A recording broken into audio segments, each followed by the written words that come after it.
Hello everyone, welcome to GK Today. This is Arzu Kakkar. I hope you all are doing well. In this particular session, let us have a look over today's important current affairs. Before starting, let me tell you for all those who are looking for the English version of this video, they can get it on GK Today's new platform, that is GK Today 2.0. The link is given in the description box. साथ ही साथ ये जो questions हैं ये part हैं GK today की daily 20 MCQ series के, जो कि आपको जीके टुडे की एंड्रॉयड एप्लीकेशन ऐप पर मिल जाएंगे और वहां पर 500 प्लस क्वेश्चंस एवरी मंथ होते हैं। कैटेगरी वाइज क्वेश्चंस भी अवेलेबल हैं, तो आप इंस्टॉल कर सकते हो इस ऐप को। ठीक है, अब चलते हैं हमारे पहले क्वेश्चन के ऊपर और देखते हैं कि पहला क्वेश्चन क्या कह रहा है। कुछ बीच के नाम दे रखे हैं और they are those beaches that are added to the list of blue flag beaches. तो ये कहाँ पर है? मैं क्वेश्चन आपके लिए पढ़ूंगी, घबराने की बात नहीं है, कहीं लगे कि मैम क्वेश्चन ही नहीं पढ़ेंगी। पढ़ते हैं, देखो।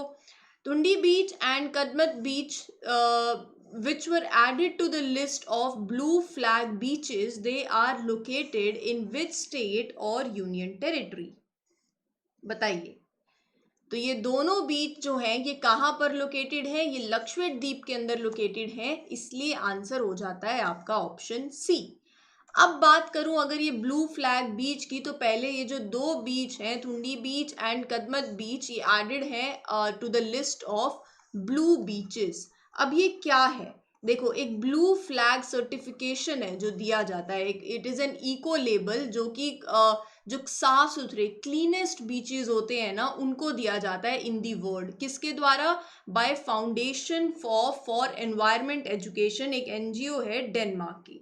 ठीक है, तो ये पॉइंट समझ आ गया। तो अब यहाँ पर जो बात है, बात यह है कि इंडिया की बात करूं अगर, तो इंडिया में now there are having 12 beaches जो कि सर्टिफाइड है under the blue flag certification. ये ब्लू फ्लैग प्रोग्राम जो है ये पहली बार स्टार्ट किया था इन फ्रांस 1985 के अंदर। ठीक है, अभी तक जो जहां पर सबसे ज्यादा जिसने टॉप कर रखा है वो है Spain with 729 sites top the list of the countries with blue flag awarded cities. तो देखो, पर्पस क्या है? ऑब्वियसली जब आप ऐसा कुछ करते हो तो आप क्या करना चाह रहे हो? आप जो बीच क्लीन है, जो बिल्कुल साफ सुथरे हैं, जहाँ टूरिज्म अच्छा होगा, तो आप उन्हीं को दे रहे हो। तो कंट्रीज भी ऑब्वियसली जो है वो इन सब पे बहुत ज़्यादा और भी ध्यान देंगी। और जब आप किसी को रिकॉग्नाइज कर रहे हो, इको लेबल अकॉर्ड बेसिकली दे रहे हो, तो कुछ क्राइटेरिया होंगे ना। हमेशा आप किसी को कुछ भी ऐसे देते हो तो कुछ क्राइटेरिया, 4 क्राइटेरियाज हैं यहाँ पर। वैसे तो 33 क्राइटेरिया है, लेकिन उनको 4 मेजर क्राइटेरियाज में देखा जाता है, तभी उनको लिस्ट में डाला जाता है। तो 4 क्राइटेरिया है, वो है एनवायरमेंटल एजुकेशन एंड इंफॉर्मेशन, फिर बाथिंग वाटर क्वालिटी, फिर तीसरा है एनवायरमेंटल मैनेजमेंट, और fourth is conservation and safety services in the beaches. तो यहाँ पर ये बेसिकली जो टूरिस्ट हैं उनको भी आप एक क्लीन और हाइजीन बाथिंग वाटर दोगे, अच्छी फैसिलिटीज होंगी और एरिया भी डेवलप होगा, टूरिज्म और अच्छा होगा। ठीक है, तो ये ब्लू फ्लैग बीचेस इस रिगार्ड में है। अब चलते हैं आपके अगले क्वेश्चन के ऊपर, जो कि बात कर रहा है COP27 की। क्वेश्चन है कि कहाँ पर ये कॉन्फ्रेंस ऑफ पार्टीज, जो कि 27th कॉन्फ्रेंस ऑफ पार्टीज होगी ऑफ UNFCCC, कहाँ होगी? विच country is the host of COP27, the 27th annual UN meeting on climate? कहाँ? इंडिया में नहीं, इजिप्ट के अंदर। तो ऑप्शन बी इस क्वेश्चन का सही आंसर है। ठीक है, तो ये जो 27th एनुअल UN मीटिंग है on climate, COP27 conference of parties 27, जो कि है of the UNFCCC, it will take place in Sharm el Sheikh, Egypt में। अब होगी नवंबर में, 6 to 18 ऑफ नवंबर को। तो ये 5th टाइम होगा कि ये जो कॉन्फ्रेंस है, क्लाइमेट कॉन्फ्रेंस जो है, it is being hosted in Africa. 3 major चीजों पे फोकस रहने वाला है: reducing emissions, helping countries to prepare and deal with the climate change, and securing technical support and funding for the developing countries for climate activities. तो climate change पे ध्यान रहेगा, कैसे आप रिड्यूस, जो आप एमिशंस जो है उनको रिड्यूस करेंगे। तो आपने हर एक कंट्री के कुछ नेशनली डिटरमाइंड कॉन्ट्रीब्यूशंस जो है, मतलब आप, मैं मतलब हर एक कंट्री कहेगी कि मैंने ये सब करना है, मेरी ये लिस्ट है, मेरी ये सब लिस्ट है। तो अब क्या आप उस पर खरे उतर पा रहे हो, नहीं उतर पा रहे हो, क्या कर क्या रहे हो? ठीक है, और कंट्रीज को हेल्प करना to prepare and deal with the climate change, technical support, finance funding चाहिए रहेगी डेवलपिंग कंट्रीज को फॉर द क्लाइमेट एक्टिविटीज। तो इन सब पे 3 मेजर एरियाज हैं जो डिस्कशन होगी। अगर आपको पेरिस क्लाइमेट डील के बारे में पता हो तो वो जो है वहां पर क्या है कि अपने को टेम्परेचर जो है वो राइज नहीं होने देना, और उसको रखना है बिलो 2 डिग्री सेल्सियस तक। मतलब देखो, एक होता है प्री इंडस्ट्रियल लेवल, ठीक है, तो उससे पहले जब आप मतलब इतनी इंडस्ट्रीज नहीं थी, आप प्रोग्रेस जो है, अभी तो हम प्रोग्रेस के नाम पे, इंफ्रास्ट्रक्चर डेवलपमेंट के नाम पे हम एनवायरनमेंट को नुकसान पहुंचा ही रहे हैं, ठीक है। और एक हो गया 2100, ठीक है। तो यहाँ पर बात ये है कि इस टाइम फ्रेम तक के बीच में आपको 2 डिग्री, उस टाइम जो भी टेम्परेचर था और अब जो 2100, तो यहाँ के बीच में आपको मतलब 2 डिग्री सेल्सियस तक आप टेम्परेचर जो है वो इंक्रीज हो, इतना तक ही हो। लेकिन आप फिर भी उसको ट्राई करो कि 1.5 डिग्रीज हो, लेकिन अगर खींच के मैक्सिमम हो 2 डिग्री से ऊपर नहीं जाना चाहिए। लेकिन बोला ये जा रहा है कि अगर देखा जाए जो हमारी करंट पेस से जिस तरीके से हम चल रहे हैं, तो वो राइज दिखाएगा 2.8 डिग्री सेल्सियस का, तो ये अपने को कम भी करना है, ठीक है। तो ये सारी बातें होंगी और इन सब पे ध्यान दिया जाए। अब चलते हैं अगले क्वेश्चन के ऊपर। अगला क्वेश्चन क्या कह रहा है, पढ़ो जरा। पढ़ लिया? जेनेटिकली मॉडिफाइड क्रॉप्स के ऊपर ये क्वेश्चन है। जेनेटिक इंजीनियरिंग अप्रेजल कमेटी ने अप्रूव किया है genetically modified version of which product for commercial cultivation. एक प्रोडक्ट है जो कि जेनेटिकली मॉडिफाइड होगा, उस प्रोडक्ट का कमर्शियल कल्टीवेशन अप्रूव कर दिया गया है बाय दी GEAC, इस कमेटी के द्वारा। तो पहले तो वो प्रोडक्ट का नाम क्या है वो बताना है आपको, वो है मस्टर्ड। ऑप्शन बी इस क्वेश्चन का सही आंसर है। इसको मैं अच्छे से आपको समझाती हूँ, 2 मिनट लगेंगे सुनना बात को। क्या है कि देखो, अभी तक क्या था, BT कॉटन अप्रूव थी फॉर कमर्शियल कल्टीवेशन। बट इससे भी पहले मैं आपको थोड़ा ये बता देती कि ये जो हम जेनेटिकली मॉडिफाइड बोल रहे हैं, GM क्रॉप्स, पूरा बात तो इसी पे टिकी है ना। तो GM क्रॉप क्या है? GM क्रॉप मतलब आपने एक क्रॉप ली है, ठीक है, तो वो crops that are derive from the plants whose genes are artificially modified. मतलब एक क्रॉप है, ठीक है, अब मेरे को उसको उगाने के लिए मैं क्या कर रही हूँ, पहले मैं उसके कुछ, मान लो दूसरी क्रॉप से जो कुछ जीन्स हैं, उसके DNA से कुछ जीन्स मैं उसमें डाल रही हूँ, जेनेटिकली आर्टिफिशियली मैं ये काम कर रही हूँ, ठीक है। तो आप ये क्या कर रहे हो, कुछ ऑर्गेनिक तो नहीं है, साइंटिफिकली कर रहे हो, लेबोरेटरीज में कर रहे हो। और यही जो है, इससे क्या होगा, आप जेनेटिक मटेरियल को इंसर्ट कर रहे हो from the other organism. Purpose ये हो सकता है कि मान लो एक क्रॉप को बहुत जल्दी इंसेक्ट लग जाता है या इसमें कोई प्रॉब्लम्स हो जाती हैं, तो उसकी यील्ड भी अच्छी हो जाए, ठीक है, आपको कुछ केमिकल फर्टिलाइजर्स वगैरह नहीं यूज करने पड़े, कहने का मतलब ये है, ठीक है। तो यहाँ पर पेस्ट से बचाने के लिए, बहुत जल्दी पेस्ट लग जाता है, तो एक ऐसी क्रॉप जहां पर जो कि रेसिस्टेंट है टू दैट पर्टिकुलर थिंग, आप उसका जीन जो है इसमें डाल रहे हो ये, और फिर उस क्रॉप को नाम दिया जाता है GM क्रॉप। इंडिया के अंदर अभी तक जो है अप्रूव, जो कमर्शियल कल्टीवेशन के लिए इस क्रॉप को मिला हुआ है, वो है BT कॉटन। अब BT cotton only GM crop है जो जेनेटिकली मॉडिफाइड है। जो फार्मर्स है BT कॉटन के, अभी देखो कॉटन की प्रोडक्शन जो है इंडिया में कितनी ज़्यादा होती है, ऑब्वियसली प्रोडक्शन ज़्यादा हो जाएगी, इकोनॉमिक कॉस्ट कम हो जाएगी जब आप उसको ग्रो कर रहे हो। इसके अपने काफ़ी फ़ायदे भी हैं, मतलब बेटर यील्ड मिलेगी आपको, ड्रॉट रेसिस्टेंट क्रॉप हो सकती है आपकी, आप GM क्रॉप्स कैन प्रोड्यूस, वो खुद से हर्बिसाइड्स जो है वो प्रोड्यूस कर सकते हैं टू किल द पेस्ट। तो काफ़ी इसके अलग फ़ायदे भी हैं। लेकिन साथ ही साथ अब BT कॉटन को इसलिए अप्रूव किया हुआ है क्योंकि ये खाने की नहीं है। लेकिन अगर मैं GM मस्टर्ड की बात करूँ, just give me a second, हाँ, अगर मैं GM मस्टर्ड की बात करूं तो ये तो अब खाने की चीज़ है ना। तो यहाँ पर डिबेटेबल इशू रहा है हमेशा एक, कि इसके कुछ एडवांटेजेस भी हैं और इसके कुछ डिसएडवांटेजेस भी हैं। एडवांटेजेस यही हैं कि फूड सिक्योरिटी हो जाएगी, पेस्ट अटैक जो है वो नहीं होगा, ड्रॉट रेसिस्टेंट होगा, ठीक है, अगर कोई क्रॉप एलर्जेंट है तो आप वैसा जीन डाल सकते हो तो वो भी नहीं होगा। और साथ ही साथ जो पुअर कंट्रीज की जो कंडीशन है, ऑब्वियसली जब सप्लाई अच्छी हो जाएगी, यील्ड बढ़ जाएगी, तो वो भी अच्छा हो जाएगा। अच्छा तो सब दिख रहा है, लेकिन क्यों फिर ऑपोजिशन क्यों है, अपोज क्यों है, रिस्क क्यों है, यहाँ पर अप्रूवल क्यों नहीं मिल रहा था अभी तक?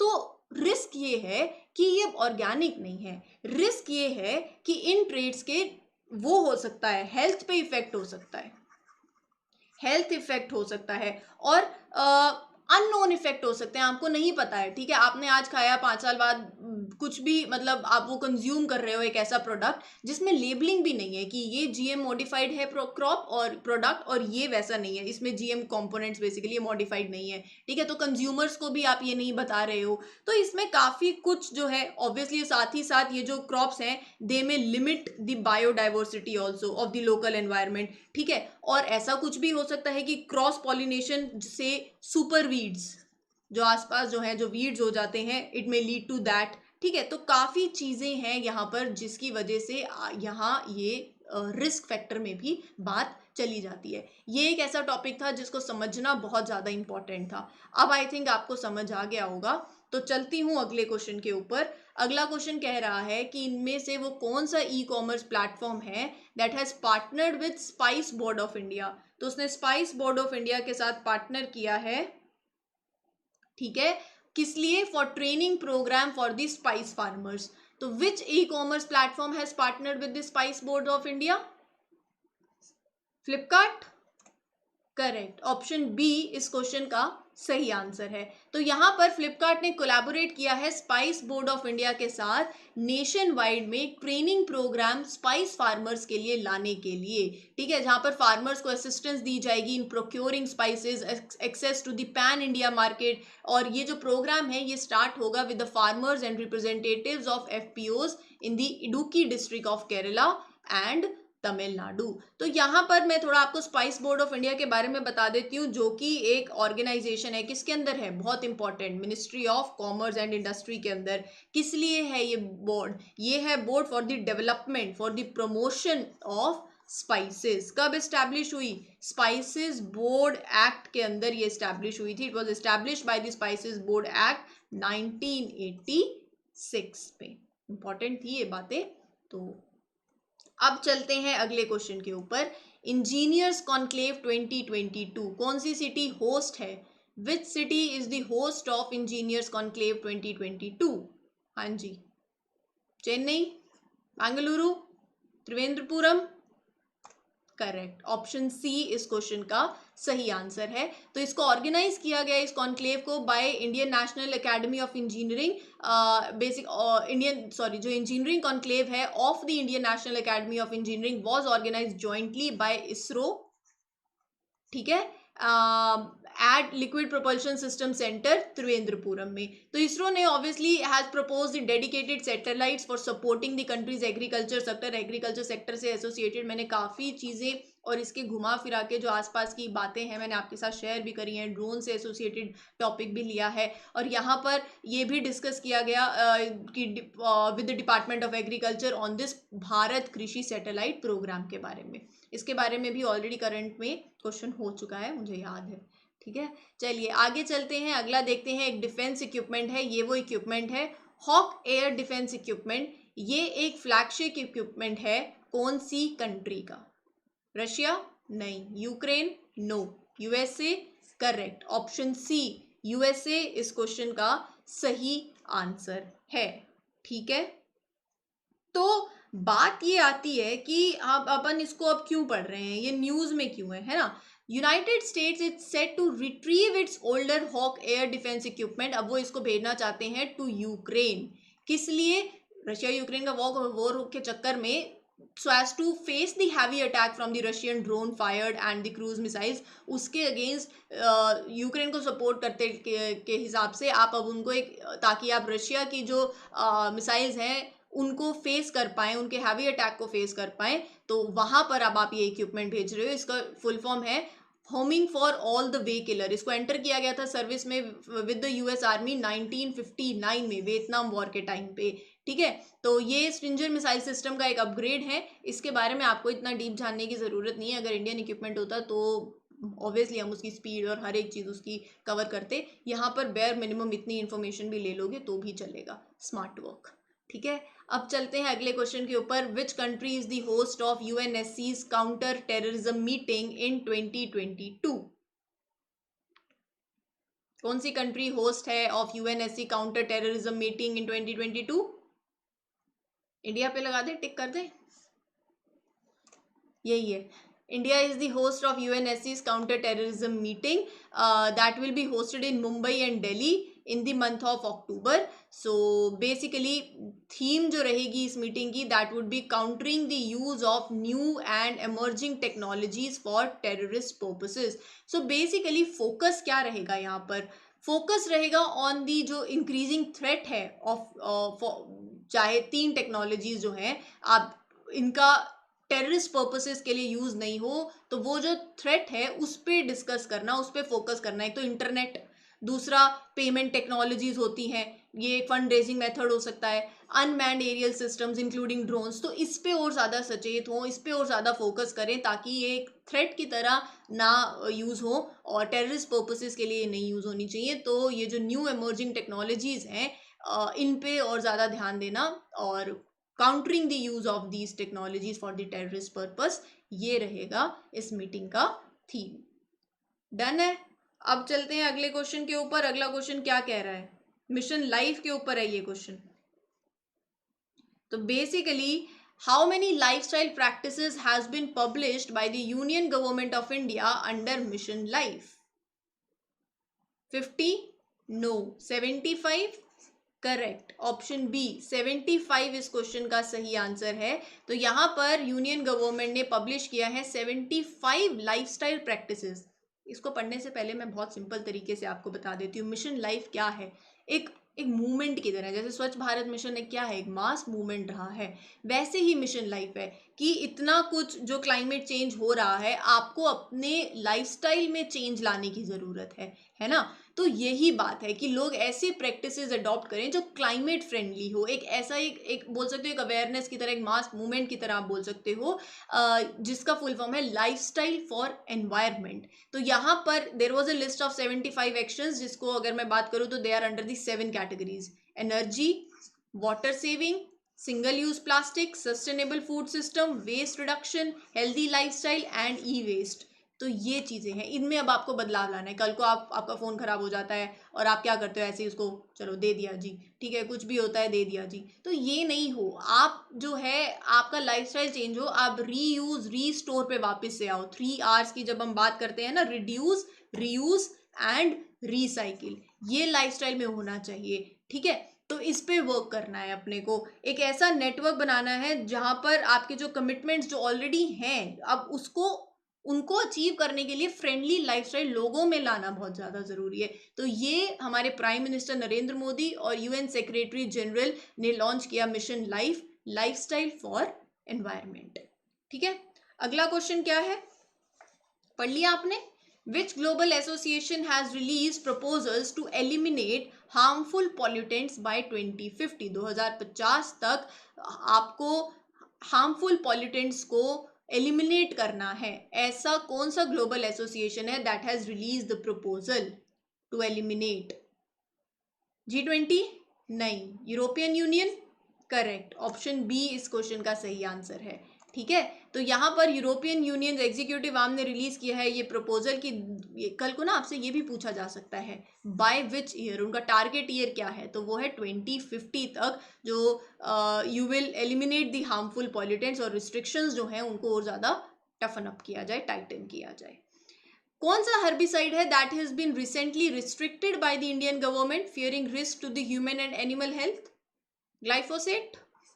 ऑप्शन ए, आगे नहीं पढ़ते क्योंकि यही आंसर है, ऑप्शन ए इस क्वेश्चन का सही आंसर है। तो यहाँ पर इंडियन गवर्नमेंट ने ऑफिशियली रिस्ट्रिक्ट किया है कि इसको यूज़ नहीं करना है, इसका बहुत रिस्क रहता है, लंग्स पर इफेक्ट हो रहा है of the animals, of the human health. इसको बेसिकली यूज़ किया जाता है मेजरली टी प्लांटेशंस में, जैसे वेस्ट बंगाल, असम में इसकी बहुत अच्छी गुड मार्केट है, और ये लीव्स के ऊपर अप्लाई किया जाता है वीड्स को किल करने के लिए, ठीक है। लेकिन अभी इसको बैन कर दिया गया है कि इसको यूज़ नहीं किया जाना चाहिए, ठीक है जी।